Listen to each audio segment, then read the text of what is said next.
So you're in the market to buy an older Japanese sports car. Well, I'm here to tell you why that car should be a Nissan 300ZX Z32. Here's my reasons why you should buy the Nissan 300ZX.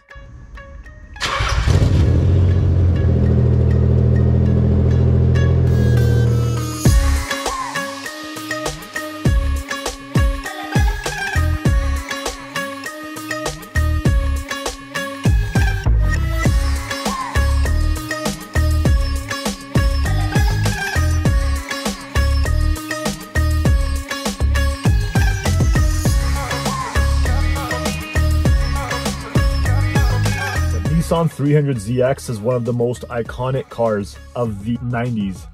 Some may say it's kind of the forgotten one, and it was lost in all of the hype in the Supras and the Mazda RX-7 FDs and the Mitsubishi 3000 GTs, but man, this 300ZX is one of the best cars around to this day, and the style of it is timeless. This car does not look like an old car. You could drive this forever and it will always turn heads. And here are my reasons for why this should be one of the best cars of the 90s if you're looking to buy one. So the Z32 was built from 1990 to 1996, and for the most part the style is same throughout all of them. You can buy it in a 2-seater, the 2+0, or you can buy it in a 4-seater, the 2+2. And they also offer the NA engine or the twin turbo engine. Reason number one, this car looks amazing. For a 90s car that's 30 plus years old now, this car looks better than 90% of the cars that are on the road today. So the styling, you cannot go wrong with it. It does not look like an old car. It looks amazing. It's very stylish. You can still buy a lot of aero kits for it and modify it to whatever you need. There's still a lot of aftermarket support for these cars, so man, the styling of this car is just unbeatable. And you can get the T-tops or you can get the slick top. Slick top is more rare, I guess, but I mean, if I'm going to buy a car like this, it's got to be the T-top. You want to take the roof off in the summer when you go for a cruise. So looks wise, number one, that is the main reason you should buy this car, in my opinion. It looks amazing. When I drive my car around town, like it just turns heads and everyone asks what it is, and it's one of those cars, every time you park it, you're gonna turn around 2-3 times just to look at it. And so yeah, that's number one. The looks of this car is amazing, the interior and exterior. The interior is very simple. I love how the lights and the climate pods are on the side of the steering wheel. It's very different from most cars. It gives you kind of a cockpit feel. It's very simple interior. The seats are stylish and you can't go wrong with it. Reason number two. Now, some people might say this is a downside, but it's both a downside and a positive thing, so I'm gonna say it here anyways.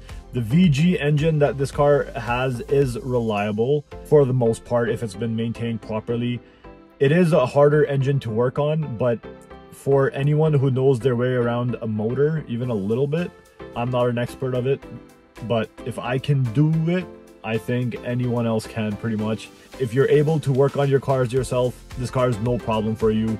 You will figure it out. It will be a little more annoying, but the VG engine is a great engine. It's a great platform. You can get a lot of power out of this one. The twin turbo models, they have so many aftermarket options for them still.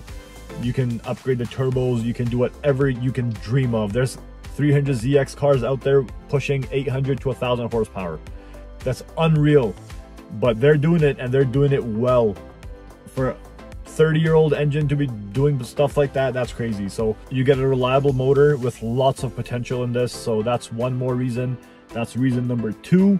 Reason number three is there is so much aftermarket support for this car. A lot of it is in the United States, so if that's where you are, that's perfect for you. There's stores like Z1 Motorsports, there's Concept Z Performance, there's Specialty Z, there's Z-Shack, there's you name it. There's so many stores that you can use for parts, upgrades, you name it. And So that's another reason. Buying a car that you can't really modify or do anything for is not that fun, to be honest. You want to have some options out there for OEM parts and aftermarket parts. So when I bought this car and I was doing research for parts online, I was pretty overwhelmed with and surprised with how much there was out there still. I thought it was going to be, you know, like an old car that I'm going to be struggling to find parts for and stuff, but it worked out great. So lots of aftermarket support for this car for sure. The reason this is one of the best cars to buy right now from the 90s is because the price hasn't really taken off yet. For some reason, the Nissan 300ZX has been a little slow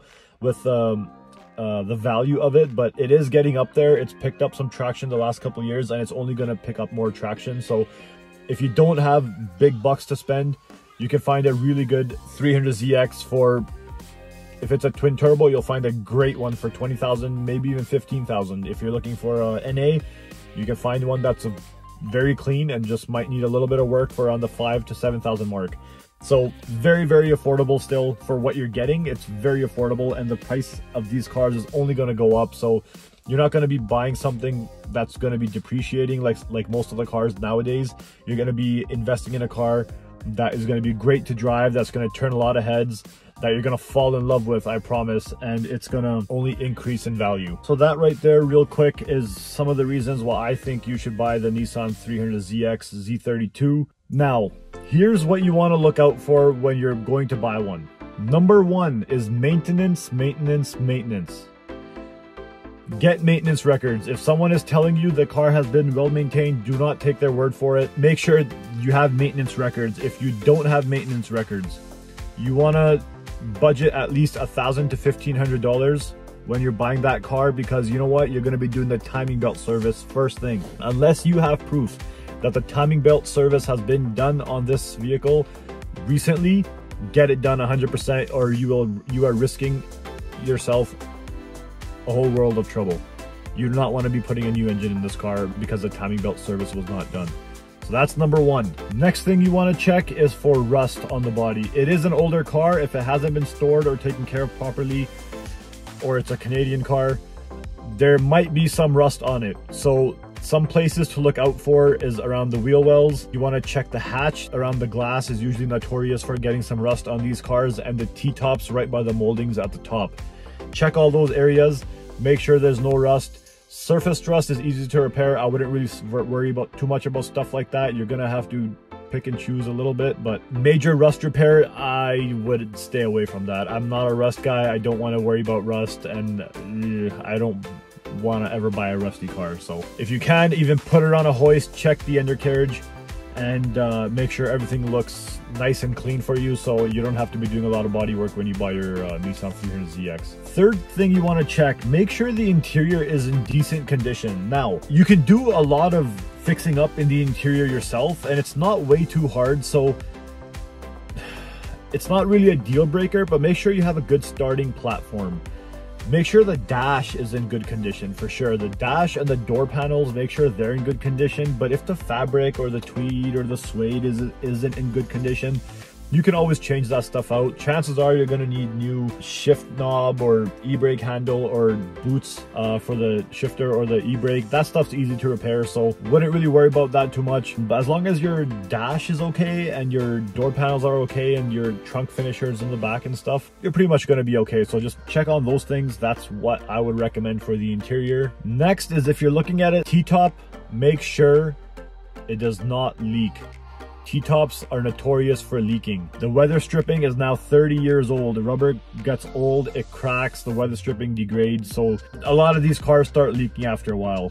What you want to do is, if you can take it to a car wash before buying it, spray it down, see if you get any water in the cabin. If you do, make sure you are aware that could be a nightmare to repair.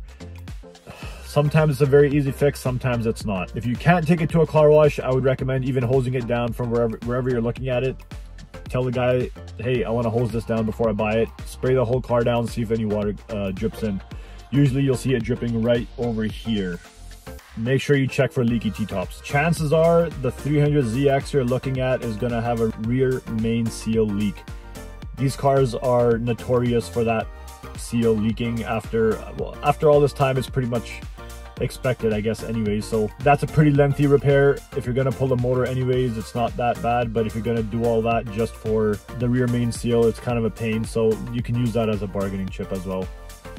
Check for leaks into the car for sure, 100%. The Nissan 300ZX is a beautiful car, and I think it really deserves some recognition, and I think it is starting to grab it. But man, this car, I love this car, and I think it's a great time to buy one. The prices are still very reasonable. It hasn't taken off yet, but it will take off, I guarantee it. So yeah, if you want a nice Japanese sports car from the 90s, 300ZX. Thank you guys so much for watching this quick little video. I just wanted to put out a video, let any of you guys know who hasn't bought a 300ZX and has just been checking out my videos, because you do enjoy the car. If you are looking for one, you know, a quick little buyer's guide. So thank you so much for watching. I'll catch you guys in the next one. If you haven't yet, make sure you subscribe, leave a thumbs up if you like the content, and we'll see you guys in the next one.